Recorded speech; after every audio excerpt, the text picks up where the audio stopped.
علامہ Muhammad Muzammil Idrisi official.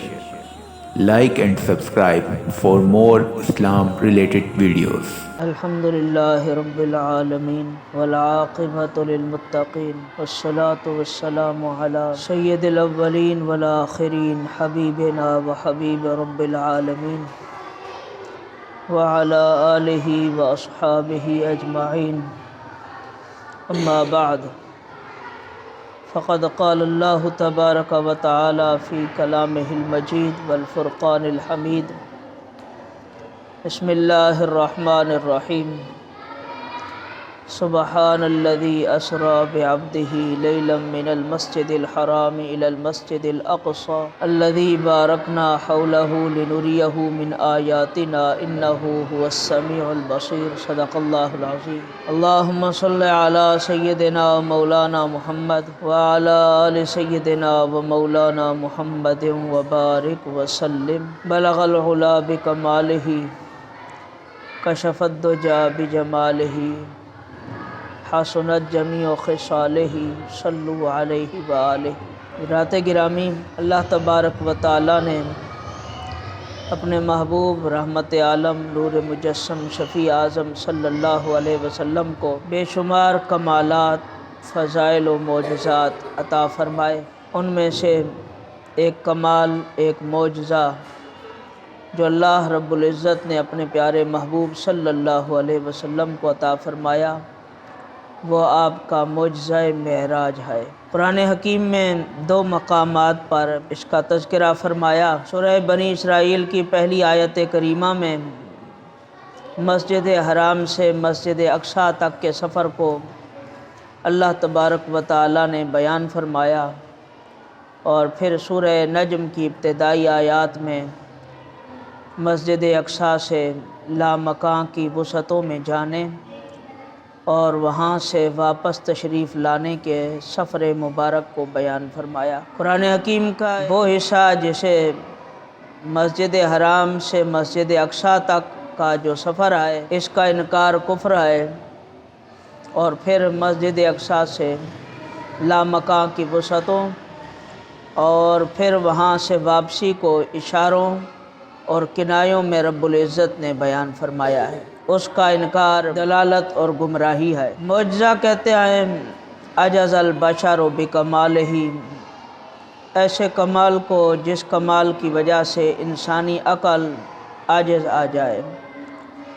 محبوب کریم صلی اللہ علیہ وسلم کی تخلیق سے ولادت تک، اور ولادت سے بعثت تک، بعثت سے وفات تک آپ کی زندگی اور آپ کے وصال فرمانا، یہ سب کی سب چیزیں معجزات ہیں، اور حضور کی زندگی کا کوئی حصہ بھی عقل انسانی میں آ نہیں سکتا. اس لیے کہا جاتا ہے محبوب کریم علیہ السلام کی ساری زندگی معجزہ ہے، اور آپ کی ذات گرامی سراپا معجزہ ہے جو عقل انسانی میں آ نہیں سکتی. پھر اس کے باوجود لوگ اس کو عقل کے ترازو پر تولتے ہیں. سفر معراج کا پہلا حصہ جو مسجد حرام سے مسجد اقصیٰ تک ہے، اس میں بھی لوگوں کو شکوک و شبہات موجود ہیں، اور اس پورے سفر کو وہ اپنی عقل کے ترازو پر تول کر کہتے ہیں یہ تو ناممکن ہے. اتنا بڑا سفر چند لمحوں کے اندر ہو جانا، یہ کیسے ممکن ہو سکتا ہے؟ عقل انسانی اس کو تسلیم نہیں کر سکتی. تو جو لوگ عقل کے ترازو پر سفر معراج کو تولتے آئے، ان کی خدمت میں چند معروضات پیش کرتے ہیں. اللہ کریم نے اس سفر معراج کو بیان کرنے سے پہلے لفظ سبحان ذکر فرمایا، اور سبحان کا معنی ہے پاک ذات، جو ہر عیب سے پاک ہو، ہر نقص سے، ہر کمی سے پاک ہو. اس ذات والا صفات بابرکات کو سبحان کہتے ہیں. لفظ سبحان کو ذکر فرما کر اللہ تبارک و تعالیٰ نے اپنے بندوں کو یہ بتا دیا کہ یہ محبوب کریم علیہ الصلاۃ والسلام نے سفر خود نہیں کیا، بلکہ اس کو سبحان نے کرایا جو ہر قسم کے عیب سے پاک ہے۔ جب اللہ تبارک و تعالیٰ اس سفر کو کروانے والا ہے، اس سفر کا اہتمام فرمانے والا ہے، محبوب کریم علیہ الصلاۃ والسلام کو مسجد حرام سے مسجد اقصیٰ تک رات کے تھوڑے سے حصے میں لے جانے والا ہے، تو وہ تو پاک ہے ہر عیب سے۔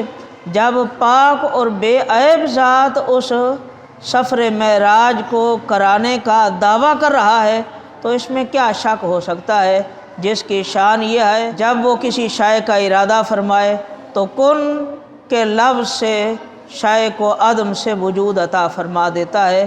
جو ذات عدم سے وجود میں لانے کے لیے فقط لفظ کن سے ہی عدم سے وجود میں لے آئے، تو وہ ذات پاک اپنے محبوب کریم علیہ الصلاۃ والسلام کو اگر مسجد حرام سے مسجد اقصیٰ اور مسجد اقصیٰ سے لامکاں کی وسعتوں میں لے جائے اور واپس لے آئے تو یہ ممکن ہے۔ یہ بات یاد رکھیں کہ تھوڑے سے وقت میں بہت بڑا کام کیا جائے جو سالوں پر محیط ہو، کروڑوں اربوں سال پر، تھوڑے سے وقت میں اتنا بڑا کام ہونا یہ طے زمانی کہلاتا ہے، اور تھوڑے سے وقت میں بہت بڑی مسافت کو طے کر لینا جو بہت بڑے مکان کو محیط ہو تو یہ طے مکانی کہلاتا ہے۔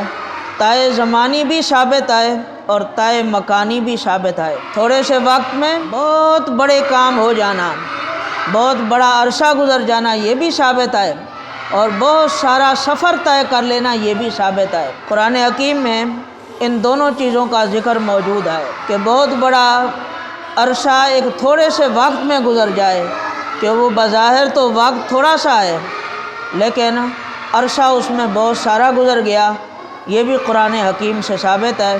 حضرت عزیر علیہ السلام ایک قوم کے پاس سے گزرے، وہ فوت ہو چکے تھے، تمام قوم ہلاک ہو چکی تھی، تو آپ نے تعجب فرمایا کہ مولا ان فوت شدہ چیزوں کو جن کے جسم اور روح کا تعلق آپس میں ختم ہو چکا ہے تو دوبارہ زندہ کیسے فرمائے گا؟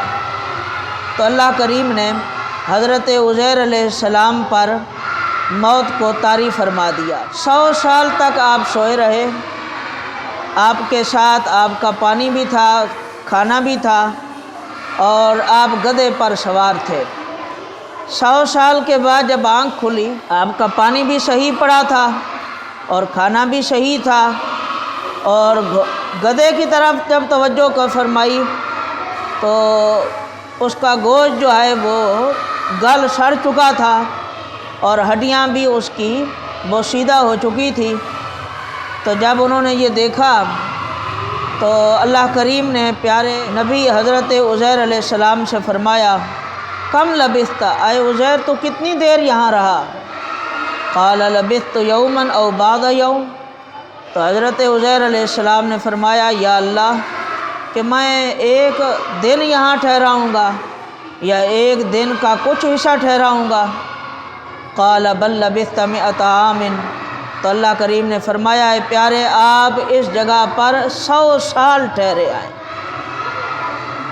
فانظر الی طعامک و شرابک، اب آپ توجہ فرمائیں اپنے کھانے اور اپنے پینے کی طرف۔ لم یتسنہ، وہ بالکل خراب نہیں ہوئے۔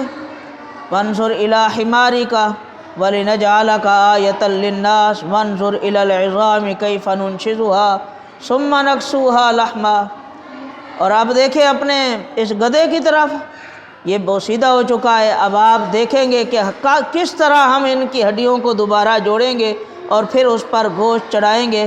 تو یہ سب معاملہ حضرت عزیر علیہ السلام کے سامنے اللہ کریم نے اس لیے اس کو ظاہر فرمایا کہ آپ کا یقین کامل ہو جائے۔ بظاہر تو وہ عزیر علیہ السلام کے سامنے ایک دن یا ایک دن کا کچھ حصہ تھا، لیکن اگر حقیقتاً دیکھا جائے تو وہ 100 سال کی زندگی تھی جو اس دوران گزر چکی تھی۔ تو محبوب کریم علیہ الصلاۃ والسلام تھوڑے سے عرصے میں بہت بڑی بڑی مسافتیں مسجد حرام سے مسجد اقصیٰ تک تشریف لے گئے، پھر مسجد اقصیٰ سے آسمان اول تک، پھر آسمان سے دوسرے آسمان، دوسرے سے تیسرے، یہاں تک کہ لامکاں کی وسعتوں میں پہنچے۔ یہ ہزاروں کروڑوں اربوں سال کی مسافت اللہ کریم فرماتا ہے لیلاً، رات کے تھوڑے سے حصے میں ہم نے اپنے محبوب کو کرائی ہے۔ تو اللہ کریم ایک تو سبحان ہے کہ وہ تھوڑے سے وقت میں بہت بڑی بڑی مسافتیں اپنے محبوب کو طے کرا سکتا ہے، وہ اس بات پر قادر ہے۔ اور دوسری طے مکانی، یہ بھی قرآن حکیم سے ثابت ہے کہ حضرت سلیمان علیہ السلام ملک شام میں، اور ملکہ بلقیس اور اس کا تخت ملک یمن میں تھا۔ ملکہ بلقیس کو حضرت سلیمان علیہ السلام نے اپنی طرف مسلمان ہو کر آنے کی دعوت دی۔ آپ نے بطور دلیل کے اس تخت کو پیش کرنا چاہا کہ جب وہ آئے تو اس کے سامنے اس کا تخت نظر آئے، تاکہ اس کو یقین حاصل ہو جائے کہ بادشاہ میں بھی ہوں اور بادشاہ یہ بھی آئے۔ میں تو وہ بادشاہ ہوں جس نے اتنا لمبا چوڑا تخت اتنے بڑے محل میں تیار کر کے رکھا ہوا ہے، اور یہ تو ایسا بادشاہ ہے کہ چاہے تو آنے واحد میں وہ یمن سے ملک شام میں اس تخت کو لا سکتا ہے۔ تو بطور دلیل حضرت سلیمان علیہ السلام نے اس تخت کو پیش کرنا چاہا۔ اب یہ کام حضرت سلیمان علیہ السلام خود کر سکتے تھے۔ جب آپ کے خدمت میں بیٹھنے والے وزیروں اور مشیروں کا یہ عالم ہے کہ وہ آنے واحد میں بہت بڑے بڑے کام کر سکتے ہیں، تو آپ کو تو اللہ کے نبی تھے، آپ خود بھی یہ کام کر سکتے تھے، ہوا کو بھی حکم دے سکتے تھے کہ وہ تخت حاضر کرے۔ لیکن آپ نے اپنے درباریوں سے فرمایا کہ کون ہے، ایکم یاتینی بعرشھا قبل ان یاتونی مسلمین، کہ تم میں سے کون ہے جو وہ تخت اس کے مسلمان ہو کر آنے سے پہلے میری بارگاہ میں حاضر کر دے۔ جن نے کہا کہ میں وہ تخت لا سکتا ہوں قبل ان تقوم من مقامک، آپ کے یہاں سے کھڑے ہونے سے پہلے، اس دربار کے وقت ختم ہونے سے پہلے۔ تو آپ نے فرمایا نہیں، اس سے پہلے چاہیے۔ قال الذی عنده علم من الکتاب انا آتیک بہ قبل ان یرتد الیک طرفک۔ تو حضرت سلیمان علیہ السلام کے درباریوں میں سے جسے اللہ نے اپنی کتاب کا علم عطا فرمایا تھا، اس نے عرض کی کہ اے اللہ کے نبی سلیمان علیہ السلام، آپ کی پلک جھپکنے سے پہلے میں وہ تخت آپ کی خدمت میں لا سکتا ہوں۔ تو اب زمین کی لمبائی کی جائے تو ملک یمن اور ملک شام کے درمیان کافی فاصلہ ہے، لیکن سلیمان علیہ السلام کے وزیر نے اتنی بڑی مسافت سے وہ تخت آنے واحد میں حضرت سلیمان علیہ السلام کی خدمت میں پہنچا دیا۔ تو یہ دو باتیں اس بات پر دلالت کرتی ہے کہ اللہ کریم کے بندوں میں سے رب تعالیٰ نے اپنے کچھ بندوں کو وہ قوتیں اور طاقتیں عطا فرمائی ہے کہ جو تھوڑے سے وقت میں لمبے لمبے زمانے کے کام بھی کرا سکتے ہیں اور لمبی مسافتوں پر بھی کام کر سکتے ہیں۔ طے زمانی بھی ان کو حاصل ہے اور طے مکانی بھی حاصل ہے۔ جیسا کہ آپ نے سنا ہوگا، حضرت علی المرتضیٰ رضی اللہ تعالیٰ عنہ فرماتے ہیں کہ میں سواری کی ایک رکاب میں پاؤں رکھتا ہوں اور قرآن کریم شروع کرتا ہوں، اور دوسری رکاب میں پاؤں جانے سے پہلے قرآن کریم ختم کر لیتا ہوں۔ اب لوگ اس کو بھی عقل پر سوچتے ہیں۔ یہ ہے طے زمانی کہ اللہ اس لمحے کو اتنا بڑھا دیتا ہے کہ وہ بہت بڑا کام مختصر سے وقت میں پورا ہو جاتا ہے۔ پھر جب خدا تعالیٰ کسی کام کی نسبت اپنی طرف کر لے، جیسے سفر معراج کی نسبت اللہ تبارک و تعالیٰ نے اپنی طرف کی اور فرمایا سبحان الذی اسریٰ بعبدہ لیلا من المسجد الحرام الی المسجد الاقصی، پاک ہے وہ ذات جس نے سیر کرائی اپنے بندے کو رات کے تھوڑے سے حصے میں مسجد حرام سے مسجد اقصی تک۔ تو پھر خدا تبارک و تعالیٰ کے لیے تو یہ سب کچھ ممکن ہے، کیونکہ وہ علی کل شیء قدیر ہے، جو چاہے اس پر قادر ہے۔ تو خدا تبارک و تعالیٰ نے اس سیر کی نسبت اپنے محبوب کریم علیہ السلام کی طرف نہیں کی، براق کی طرف نہیں کی، جبریل امی کی طرف نہیں کی، حالانکہ براق کی رفتار بھی بہت زیادہ ہے، جبریل کی رفتار بھی بہت زیادہ ہے، لیکن خدا تبارک و تعالیٰ نے اس سفر معراج کی نسبت اپنی طرف کی، تاکہ جو لوگ عقل کے ترازو میں محبوب کریم علیہ السلام کے سفر معراج کو تولیں انہیں اس بات کا اندازہ ہو جانا چاہیے کہ یہ سیر کرانے والا کوئی اور نہیں بلکہ ہر عیب سے پاک ذات سبحان ہے۔ اللہ تبارک و تعالی خود اس کی ذات پاک ہے اور وہ اس شے پر قادر ہے کہ وہ اپنے محبوب کریم علیہ السلام کو رات کے تھوڑے سے حصے میں اس پورے سفر معراج کو کرا سکتا ہے۔ اللہ کریم ہم سب کو عقائد حقہ کو کما حق ہو تسلیم کرنے اور اس پر ایمان لانے کی توفیق عطا فرمائے۔ وآخر دعوانا الحمدللہ رب العالمین۔